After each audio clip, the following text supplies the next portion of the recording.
جو پیغمبروں پہ وحی کرتا ہے وہ ماں پہ وحی کرتا ہے.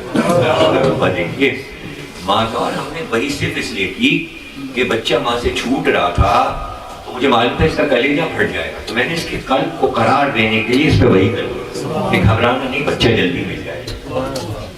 تو ہر جگہ وعدے ہو رہے ہیں کہ بچے سے تمہارا امتحان لیا جا رہا ہے. ہاجرہ اور اسماعیل اکیلے ہیں اور ہاجرہ پہ وحی ہو رہی. عیسیٰ گود میں ہے، مریم پہ وحی ہو رہی. تو وہ اللہ جو مادر موسیٰ پہ وحی کرتا ہے، جو مادر عیسیٰ پہ وحی کرتا ہے، کیا وہ اللہ سیدہ پہ وحی نہیں کرتا؟ یہ جو آپ پڑھتے ہیں نا کہ محضر نامہ، محضر نامہ تو تاریخ نہیں، یہ وحی ہے جو کربلا کے بارے میں ہوئی ہے. اور معصومی نے فرمایا کہ صحیفہ فاطمہ کیا ہے؟ بھئی پیغمبر کے پاس فرشتہ وہی لے کے آتا ہے، فاطمہ کے پاس تو فرشتے چکی پیسنے آئے اور بچوں کا جھولا جھلانے آئے. یہ تو کسی کے لیے ہوا ہی نہیں. تو جب جبریل میکائیل ہر وقت موجود ہی رہتے ہیں تو کیا گونگے تھوڑی بن گئے ہوں گے؟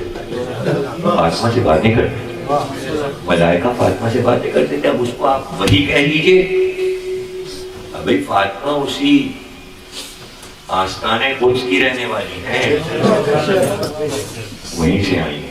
پوری دنیا دیکھ کے آئی، ہر ملک کو پہچانتی ہے. اور یہ گفتگو جو ہوئی ہے وہ صرف اس لیے ہوئی کہ دنیا کے کسی بھی بڑے واقعے میں جو توحید سے منسلک ہو واقعہ، اگر اس میں ماں کی محبت نہ ڈالی جائے تو وہ واقعہ زندہ نہیں رہ سکتا. لوگ کہتے ہیں کہ کربلا کے بعد بھی سینکڑوں دردناک واقعے ہوئے، صرف کربلا ہی کا واقعہ کیوں زندہ ہے؟ یہی تو لوگوں کو راز نہیں معلوم کہ واقعے تو ہزاروں میں لڑائی، جنگ، پارٹیشن، ملک بننا، فلانا لسانی ہنگامہ، فلانا ہنگامہ، کسی ہنگامے کے پیچھے ماں نہیں ہے. یہ کوئی واقعہ زندہ نہیں رہ سکتا. کربلا کے پیچھے پس منظر میں ماں کی محبت، اور ماں کی وہ محبت اللہ نے یکجا کی اور ماؤں کا انتخاب کیا کہ جس ماں کے پاس فاطمہ کا دل ہو اسی کا بیٹا کربلا جائے گا. تو ان ماؤں کو آزما لیا گیا کہ اس ماں کا دل کیسا ہے اور اس ماں کا دل کیسا ہے.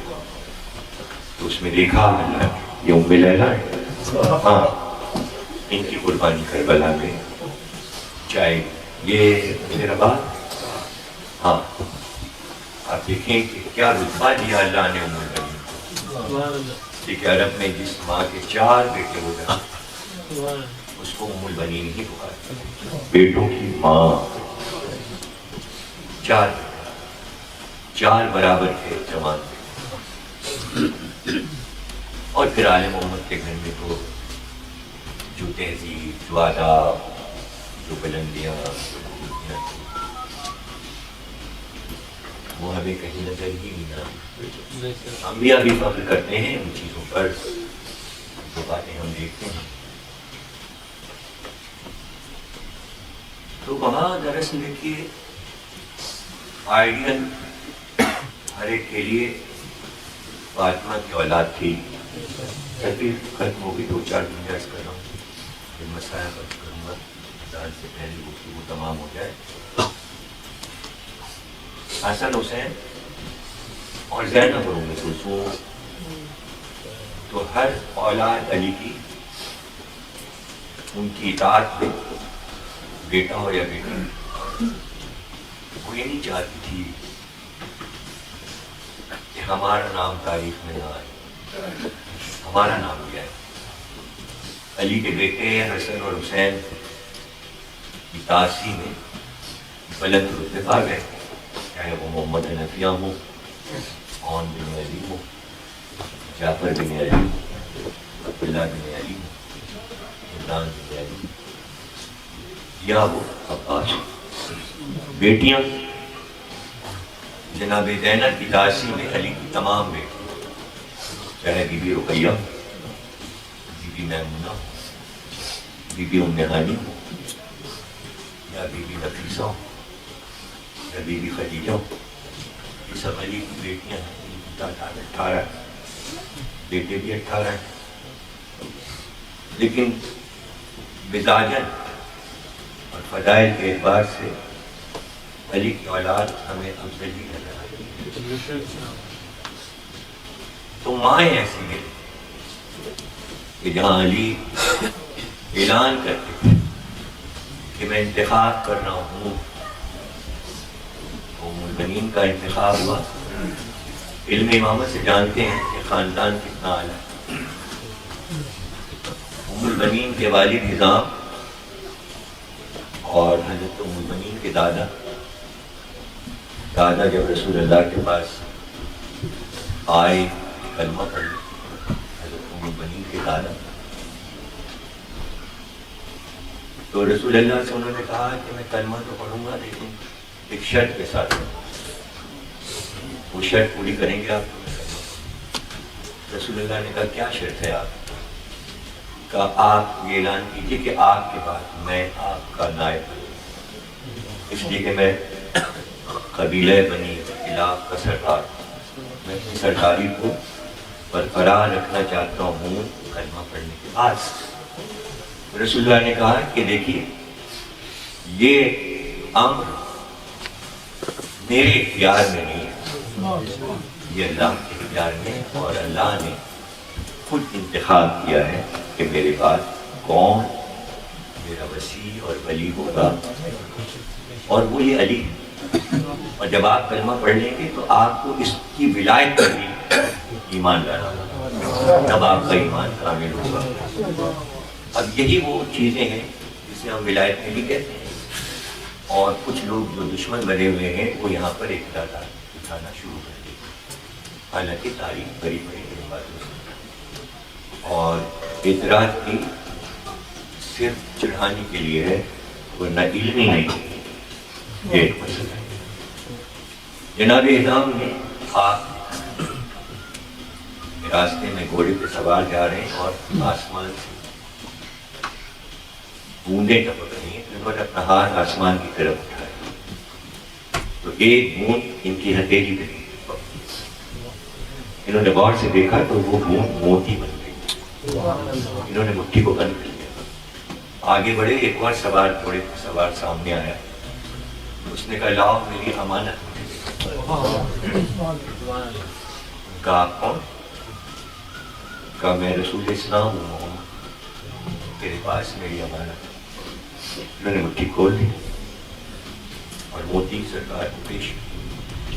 کہا اعظام یہ موتی نہیں، اللہ کو میں ایک بیٹی عطا کرے گا، اس کا نام فاطمہ ہوگا، اور وہ میرے بھائی علی کے پاس بیاہ کر آئے گی، پھر اللہ اس سے ایک بیٹا عطا کرے گا جو بعد حسین افضل ترین ہے،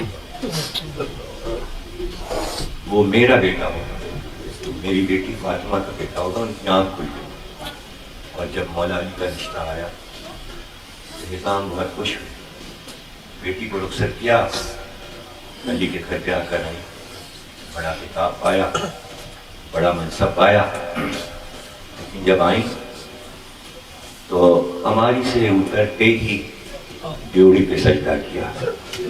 کنیزوں نے پوچھا تو کہا یہ زہرا کی ڈیوڑی ہے، یہاں سے ملائکہ آئیں گے، یہاں سے ولی آئی ہے، میں نے ادب کیا ہے ڈیوڑی کا۔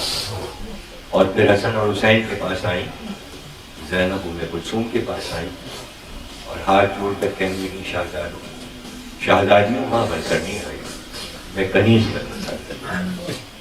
یہ آداب تھے اس گھر کے کہ جب عباس جوان ہوئے اور عباس کے بھائی جوان ہوئے تو ان اطاعتوں کا صلہ جو ملا ہے شاید دنیا میں کسی کو نہ ملا۔ حضرت زینب نے وہ محبت دی اور محبت کا وہ جواب دیا کہ مجھے کائنات میں کہیں اس کی مثال نہیں ملی کہ جب عید کا دن آتا تھا تو حضرت زینب اپنی تمام بہنوں سے اور بھائیوں سے کہتی تھی کہ میری عید تو یہ ہے کہ میں عباس کو دیکھوں۔ مولا علی پردے کا اہتمام کراتے اور ہماریوں پہ زینب اور ام کلثوم سوار ہو کر ام البنین کے گھر جایا ام البنین کو معلوم تھا دروازے پر استقبال کے لیے کھڑی رہتی کہ زینب آئی، میری شہزادی آئی، دروازے پر استقبال کرتی، تلواریں کمر میں لگائے ہوئے کھڑی، تلواروں کے سائے میں پہنوں کو اپنے گھر ڈالتی تھی۔ جب عباس کو دیکھ لیتی کہتی آج میری عید، بہن کہتی تھی میری عید ہو گئی، میں نے بھائی کو تصویر کا آپ کی ملاحظہ کر رہا ہوں، تصویر ختم ہو گئی اور میں سمجھتا ہوں اس سے بڑے مسائل میرے لیے تو نہیں ہو سکتے کہ میں تو پڑھ بھی نہیں پاتا ہوں، کبھی کبھی پڑھتا ہوں اپنی کتاب ام البنین میں یہ سب کچھ میں نے لکھا ہے۔ جب زینب آ جائے تو فوراً عباس مشق لے کر جاتے تھے اور کنویں سے تازہ پانی بھر کے لائے۔ شہزادوں کو معلوم تھا کہ جب ہم اس گھر میں آتے ہیں تو عباس اپنے ہاتھ سے سب کو ٹھنڈا پانی پلاتے ہیں۔ یہ عید تھی، اسی کو آل محمد عید کہتے تھے۔ بس یہ سوچئے کہ کربلا کے بعد بھی تو ایک عید آئی، بس وہ سنا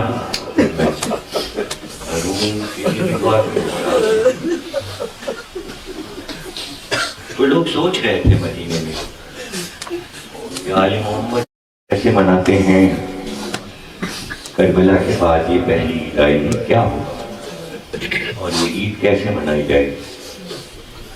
لیکن اسی طرح ام البنین دروازے پہ انتظار کر رہی تھی اور اسی طرح حضرت زینب تیاری کر رہی تھی کہ آج عید ہے اور مجھے وہیں جانا ہے اپنے بھائی عباس کے گھر۔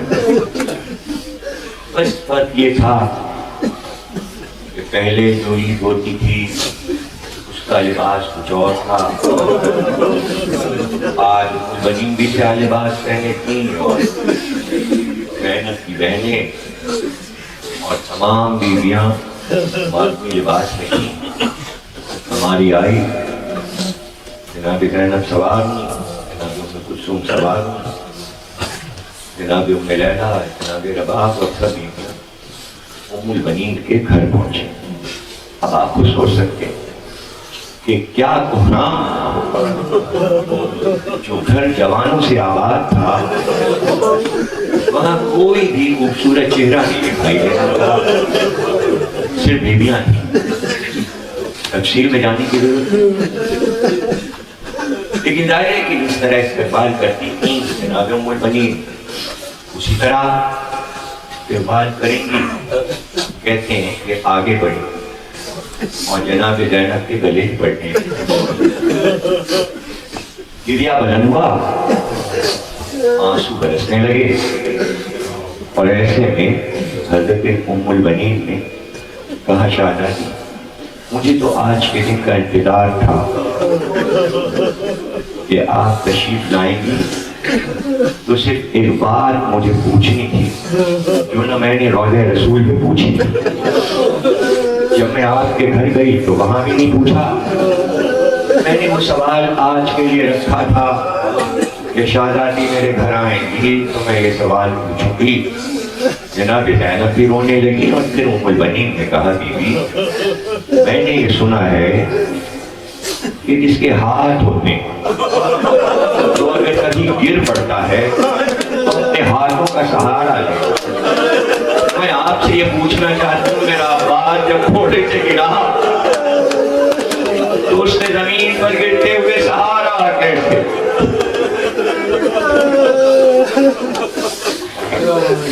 جملے ہیں اور عرض کر کے تقریر کو ختم کرتا ہوں۔ گریہ کیا آپ نے، سباب میں شامل ہوئے اور مرحومین کو پہنچایا۔ میں نہیں بیان کر سکتا کہ حضرت زینب نے جو جواب دیا کیا وہ جواب ایک بہن بیان کر سکتی اور ایک ماں سن سکتی ہے۔ کہا مادر گرامی عباس کا سر تو باش باش۔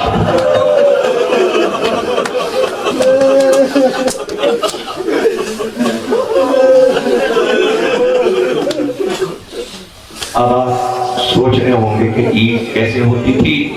آخری جملہ عرض کر رہا ہوں کہ عید کے دن جب سب آ جاتے تھے تو عباس مشق میں پانی بھر کے لاتے تھے. یہی سب کی عید تھی. اب آپ سوچیے کہ جب وہ لمحہ آیا ہوگا سب کی نظریں دروازے پر ہوں گی کہ یہاں سے عباس آتے تھے مشق آگے پر رکھ کر اور اپنے ہاتھ سے پھولوں میں پانی بھر کر سب کو پلاتے تھے. تو کتنا پروگرام ہوا ہوگا, کتنا گریا ہوا ہوگا. کہتے ہیں کہ بات پر کاٹا اور عباس کا چھوٹا بیٹا فرل کافی برس تک کے میں داخل ہوا اور پوجے میں پانی بھر بھر کے پھوپھی اماں چچا تو نہیں ہے, بابا تو نہیں ہے, چچا حسین نہیں ہے, میرے ہاتھ سے پانی